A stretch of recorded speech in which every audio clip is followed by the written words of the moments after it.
Friends, मी जयश्री कदम तुमचं माझ्या आई classes या यूट्यूब चॅनलमध्ये सहर्ष स्वागत करत आहे।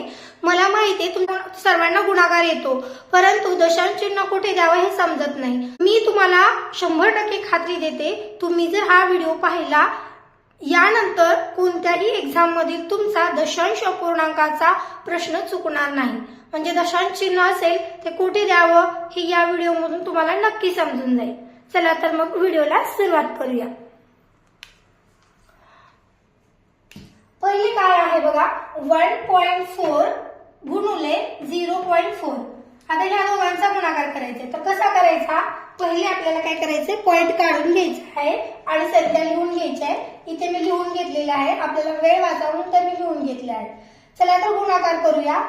4 चा पाढा 4 पर्यंत म्हणायचा, 4 × 16, हातच्या आला 1, 4 × 1 4 आणि 1 5।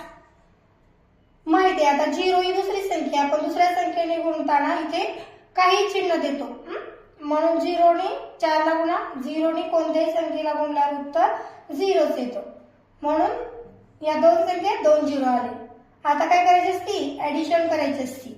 6 ला 6, 5 आणि 0 5, 0 ला 0। एवढं तर सगळ्यांना येतं, पण आता पॉइंट कुठे द्यायचा बघून घ्या। ह्या संख्या बघायच्या, पॉइंट नंतर उजवीकडून किती संख्या आहे, 1 2, किती संख्या झाल्या, मग 2 संख्या झाल्या। तर आता पॉइंट कुठे द्यायचा, 2 संख्येनंतर द्यायचा, पण कोणत्या, इकडून का इकडून, उजव्या हाताकडून। म्हणजे हा आपला उजवा हात आहे, उजव्या हाताकडून संख्या मोजायच्या, 1 2, 2 संख्येनंतर पॉइंट द्यायचा। आता दुसरं गणित हे बघा, इथं संख्या लिहून घेतलेली आहे, याच्यातला पॉइंट काढलेला आहे, तुम्ही माझ्यासोबत करायचे। चला 3 चा टेबल 7 पर्यंत म्हणा, 7 × 21, अच्छा आले 2, 3 × 1 3 आणि 2 5, 3 0 0। आता काय करायचं, दुसरी संख्या म्हणून चिन्ह पुन्हा 0 न गुणायचं, 0 न कोणत्याही संख्येला गेल्यावर 0च उत्तर येतं। किती संख्या आहेत, 3 संख्या, म्हणून 3 0। आता काय करायचं, ऍडिशन करायची, लिहून घ्या, 1 5 0 आणि 0 0 0 आणि 0 0। आता पॉइंट कुठे द्यायचा बघा, इकडं किती संख्या आहेत पॉइंट नंतर, 1 2, किती आहे 1 2 आणि इकडे किती आहे 1, म्हणजे किती संख्या झाल्या, 3 संख्या झाल्या।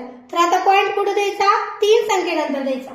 चला तर मोजा, 1 2 3, 3 संख्येनंतर पॉइंट द्या, मग करेक्ट।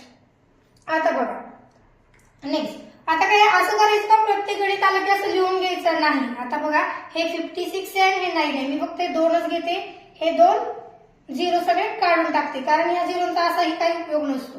आता एवढा जर गुणाकार सगळ्यांना जमतो, करा मग। 9 × 6 54, हातच्या आले 5, 9 5 45 आणि 5 50 आलं, 504। परत इकडे या, आता बघा किती संख्या आहेत पॉइंट नंतर, मोजा, 1 2 3 4 5, किती संख्या आहेत, 5 संख्या आहेत। आता आपल्याला काय करायचंय, उजव्या हाताकडून 5 संख्येनंतर पॉइंट द्यायचे।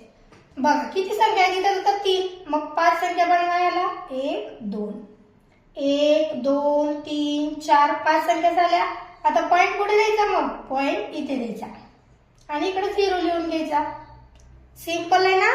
चला आता इकडे बघा, 0.3 चा स्क्वेअर काढायचे, 0.3 गुणुले 0.3 कसं करायचं, सेम तसंच करायचं मगासारखं, 3 3 9। हे 0 लिहायची गरज आहे का आता, नाही। इथं किती संख्या आहेत, आता तुम्ही म्हणताल पॉइंट नंतर एकच संख्या, पण इथं स्क्वेअर म्हणलंय, म्हणजे यांचं कसं होईल, 0.3 गुणुले 0.3 असं होईल। म्हणजे किती संख्या झाल्या, पॉइंट नंतर 1 2, किती संख्या घ्या, 2 संख्या आहेत। मग इथे 2 संख्या आहेत का, नाही, 2 संख्या लिहून घ्या। 2 संख्या लिहायची म्हणजे काय नाही, 0 लिहायचा आणि आता पॉइंट द्या, किती संख्येनंतर आहे, 2 संख्येनंतर 1 2, 2 संख्येनंतर पॉइंट दिला म्हणजे कुठे येईल, इथे येईल। ओके, आता परत हे बघा, 0.8 चा स्क्वेअर, 0.8 चा स्क्वेअर सगळ्यांना माहिती आहे, 8 चा स्क्वेअर काय 64 आहे। गुणाकार करायची गरज आहे का आता, नाही, 8 64। आता इथे पण सेम तसंच, 0.8 × 0.8 म्हणजे 0.8 गुणिले 0.8. आता पॉईंट नंतर संख्या मोजा. किती आहे इकडची मोजायची. 1 ही 2. किती संख्या झाल्या पॉईंट नंतर 2. 2 संख्येनंतर पॉईंट द्यायचा. 1 2 2 संख्येत पॉईंट द्यायचा आणि इकडं 0 लिहून घ्यायचा. सेम आता इथं 16. 16 आता हे करायचं गुणाकार करायचा. 6चा गुणाकार 6 6 36 चाले 3 6 1 6 3 9 6 0 0. आता 1 न करायचंय. 1 1 6 6 1 1 1 1 0 0. आता याच्यानंतर परत 0 0 मगच सांगितलं मी तुम्हाला 0 न कोणत्याही संख्येला गुणल्यानंतर काय येतं 0च येतं. 3 संख्या म्हणून 3 0 लिहिले. ह्यांची काय करतो आपण ऍडिशन करतो. चला करून घ्या. 6 ला 6 हे या फुलीचं 7 म्हणजे काय काहीच नाही. परत 9 आणि 6 9 6 किती 15 15 ला 5 4 ला 1 1 आणि 1 2. हे 0 ला 0 हे 0 ला 0. आता बघा पॉइंट नंतर किती संख्या आहेत काउंट करा. 1 2 3 4. किती संख्या आहेत 4 संख्या आहेत. मग आपल्याला काय करावं लागेल उजव्या हाताकडून 4 घरं सोडून पॉइंट द्यायचा. 1 2 3 4 पॉइंट द्यायचा. मला वाटतंय तुम्हाला आता समजलं असेल.